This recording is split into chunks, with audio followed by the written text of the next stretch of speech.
ఇలాంటి వారు అమాయకపు ప్రజలను రెచ్చగొట్టడం ద్వారా ఏమని రెచ్చగొడుతున్నారు?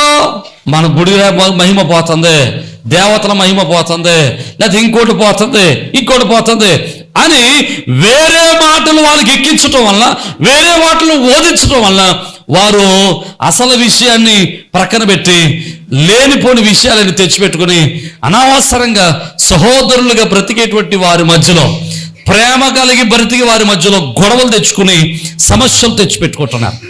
భారతదేశంలో హిందువులు, ముస్లింలు, క్రైస్తవులు ఎప్పుడు ఎవరు దెబ్బలాడుకున్నట్టు నాకు కనబడలేదు. అందరూ ఐక్యమత్యంతో ఉండేవారు, చక్కగా ఉండేవారు. 2014 సంవత్సరం నుంచి సమస్యలు పెద్దవి అయిపోయాయి, గొడవలు పెరిగిపోతున్నాయి. వీడంటే ఆడికి పడతలేదు, ఇదేడికి పడతలేదు. కారణం ఏంటంటే అసలు లబ్ధి పొందేవాడు ఒకటి, అంటే కారణం ఒకటి, సమస్య ఒకటి.